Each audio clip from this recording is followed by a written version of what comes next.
Andrologist is a qualified urologist who has done a fellowship in andrology. To become a urologist, one has to first do a 5.5 years course of MBBS, followed by MS or DNB in general surgery, followed by 3 years of MCH or DNB in urology. Subsequent to this, so one has to do fellowship in andrology, wherein one is exposed to hands-on training at the centers of excellence. Myself, Dr. Pramod Krishnappa, Uro-Andrologist, consultant at NU Hospitals and at Orchidz Health. So an andrologist basically deals with the male reproductive system and the men's sexual health. See, the difference between an andrologist and a sexologist, the differences are many, wherein a sexologist could even be a non-doctor who could be even who has done a psychology, MSc psychology, and who may spend time or who may treat patients by doing a counseling. Couple counseling can be done by even an MSc psychologist. So an andrologist is basically involved in both the medical and surgical management of the sexual problems, whereas the sexologist is mostly confined to counseling or the medical aspects, medical management of sexual problems. And the male reproductive system is composed of many structures, starting from the testes, epididymis, vas deferens, seminal vesicles, ejaculatory duct, prostate, and then the external genitalia, which is the penis.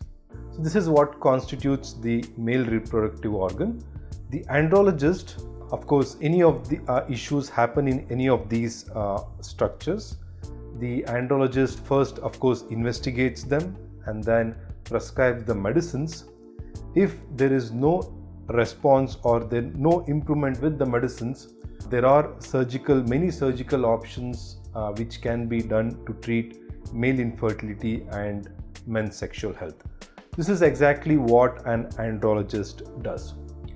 So the common conditions that we see in men's sexual health is the most common is the erectile dysfunction, then is the premature ejaculation, and there is a condition called Peyronie's disease where there is a penile curvature and a hard nodule or a plaque palpable in the penis. Andrologists also treat the andropause, which is the counterpart of the female menopause.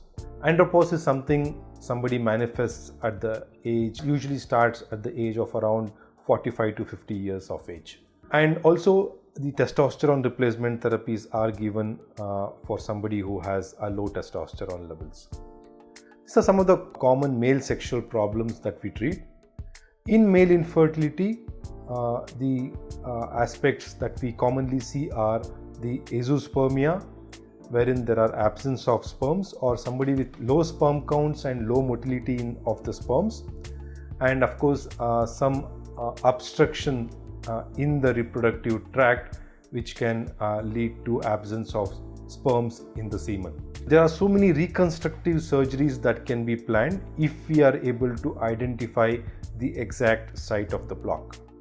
So there are many exciting things that can be done. Even penile enhancement, which involves the girth enhancement and the length enhancement, can be achieved in selected cases after careful clinical evaluation. So this is one of the exciting branches of the urology. See, urology has many subspecialties, which includes pediatric urology, reconstructive urology, endourology, and so on. So andrology is also one of the subspecialties of urology. There is very sparse training opportunities in the entire Asia. So most urologists who want to specialize in andrology, they usually go to centers in the Europe and the US to get expertise in andrology. So myself, I did my fellowships in Spain, then in Belgrade, where I did learned about the penile reconstructions and the gender reassignment surgeries. In Spain, I had a very good exposure to the various types of penile implant surgeries and the artificial urinary sphincters, Peyronie's graft surgeries and so on.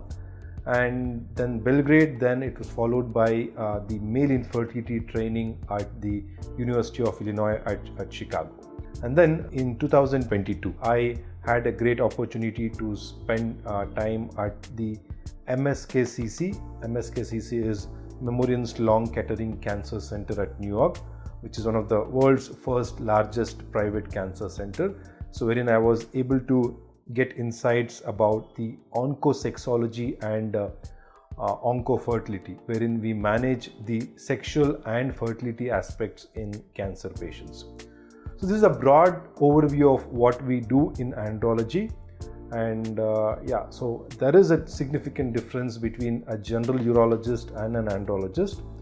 And yes, an andrologist is different from a sexologist.